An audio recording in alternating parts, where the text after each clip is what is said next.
ಗದಗ ತಾಲೂಕಿನ ಮುಳುಗುಂದ ಪಟ್ಟಣದ ಶಿಕ್ಷಕ ಮಂಜುನಾಥ್ ಮಟ್ಟಿ ಅವರ ಮಾತೋಶ್ರೀ ಸಾವಂತ್ರಮ್ಮ ಸ್ಮರಣಾರ್ಥವಾಗಿ ಅವ್ವ ಸೇವಾ ಪ್ರತಿಷ್ಠಾನ ಉದ್ಘಾಟನೆ, ಸಾಧಕರಿಗೆ ಸನ್ಮಾನ ಹಾಗೂ ನಾಡಿತಟ್ಟಿ ಕಾರ್ಯಕ್ರಮವನ್ನು ಶ್ರೀ ಬಾಲಲೀಲಾ ಮಾತಾ ಶಿವಯೋಗಿ ಗವಿಮಠದಲ್ಲಿ ಬುಧವಾರ ಆಯೋಜಿಸಲಾಗಿತ್ತು. ಸಮಾರಂಭವನ್ನು ಹಿರಿಯರಾದ ಗೌರಮ್ಮ ಬಡ್ನಿ ಉದ್ಘಾಟಿಸಿದರು. ಬಸವಂತಪ್ಪ ಮಟ್ಟಿ ಕಾರ್ಯಕ್ರಮದ ಅಧ್ಯಕ್ಷತೆ ವಹಿಸಿದ್ದರು. ಸಮಾರಂಭದ ದಿವ್ಯ ಸಾನ್ನಿಧ್ಯ ವಹಿಸಿದ್ದ ನೀಲಗುಂದ ಗುದ್ನೇಶ್ವರ ಮಠದ ಪ್ರಭುಲಿಂಗ ದೇವರು ಮಾತನಾಡಿದರು. ಬಹಳ ತ್ರಿಕರಣಪೂರ್ವಕವಾಗಿ ಮಾಡಿರ್ತಕ್ಕಂಥ ವ್ಯಕ್ತಿ ನಮ್ಮ ಮಟ್ಟಿ. ಸಮಾನವಾದಂತಹ ಒಂದು ಪದ ಇನ್ನೊಂದು ಇಲ್ಲ. ಅಂತಹದ್ದನ್ನು ನಾವೆಲ್ಲ ಗೌರವಿಸಬೇಕು. ನಾವು ಹೋದ ಮೇಲೆ ಫೋಟೋ ಹಾಕಿ ಜಗ್ ಡ್ರಿಪ್ ಡ್ರಾಪ್ ಮಾಡೋದಕ್ಕಿಂತ ಇದ್ದಾಗ ಅವ್ರನ್ನ ಗುರುತಿಸಿ ಅವ್ರಿಗೆ ಏನು ತೊಂದರೆ ತಾಪತ್ರಯಗಳದವ ಅವುಗಳಿಗೆ ಸ್ಪಂದಿಸಿ ಅವರನ್ನ ಆನಂದವಾಗಿ ಇಟ್ಟು ಬಿಡ್ತೀವಿ ಅಂತಂದ್ರೆ ಅವರ ಜೀವನ ಮಕ್ಕಳದು ಸಾರ್ಥಕ ಆಯ್ತು ಅಂತ ನಾವು ಭಾವಿಸ್ಕೊಳ್ಬೇಕಾಗ್ತದೆ.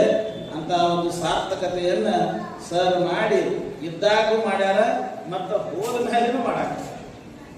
ಇದ್ದಾಗ ಪಾಪ ಅವ್ರದ್ದು ತಾಯಿ ಸೇವಾ ಮಾಡ್ಯಾರ, ಆದ್ರೆ ಹೋದ ಮೇಲೇನೂ ಸಹಿತ ಒಂದು ನೆನಪಾಗಿಟ್ಟುಕೊಂಡು ಮತ್ತೆ ಉಳಿದಂತ ಸಮಾಜಮುಖಿಯಾದಂಥ ಏನಾದರೂ ಕಾರ್ಯಕ್ರಮ ಮಾಡಬೇಕು ಅನ್ನೋ ಉದ್ದೇಶ. ನೋಡ್ರಿ, ಮುಂಜಾನೆ 5 ಗಂಟೆಗೆ ಎದ್ದು ಪೇಪರ್ ಹಂಚು ಮಕ್ಕಳಿಗೆ ಒಂದು ಚಲೋದೊಂದು ದಂಡೆ ಆಗದಂತ ಒಂದು ಬೋರ್ಡ್ ಕೊಡಿಸ್ಯಾರ. ಮತ್ತು ಇಲ್ಲಿ ಕುಳಿತು ಇಲ್ಲೆಲ್ಲ ನೋಡಿ ಸನ್ಮಾನ, ಅವರೇನು ಸಾಧನೆಯನ್ನ ಏನೋ ತಮ್ಮ ಜೀವನದೊಳಗೆ ಸಾಧಿಸಿರ್ತಕ್ಕಂಥವ್ರಿಗೆ ಅವರಿಗೆ ಇಲ್ಲಿ ಕುಂದಿರಿಸಿ ಅವ್ರನ್ನ ಸನ್ಮಾನ ಮಾಡಿ ಅವ್ರನ್ನ ಗುರುತಿಸ್ಯಾರ. ಇವೆಲ್ಲ ಮತ್ತೆ ಒಂಥರ ಪ್ರೇರಣೆದಾಯಕವಾದಂಥ ಒಂದು ಕೆಲಸ.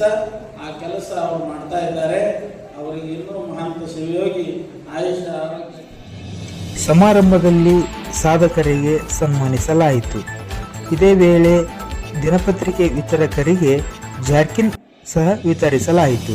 ಈ ಸಂದರ್ಭದಲ್ಲಿ ಪಟ್ಟಣ ಪಂಚಾಯಿತಿ ಸದಸ್ಯ ಎಸ್.ಸಿ. ಬಡ್ನಿ, ವೈದ್ಯ ಎಸ್.ಸಿ. ಚೌಡಿ, ಸಾಹಿತಿ ಬಿ.ಎಂ. ಹರಪನಹಳ್ಳಿ, ಪಿ.ಎ. ವಂಟಕರ್, ಉದಯ್ ರಾಯರೆಡ್ಡಿ, ಮಹದೇವಪ್ಪ ಭಟ್ಟು, ಸೋಮಶೇಖರ್ ಪಾಟೀಲ್, ತಿಮ್ಮಣ್ಣ ಚೌಡಿ, ಚಂದ್ರಶೇಖರಯ್ಯ ಹಿರೇಮಠ್, ಪರಪ್ಪ ಕರಿಗಾರ್ ಮೊದಲಾದವರು ಭಾಗವಹಿಸಿದ್ದರು.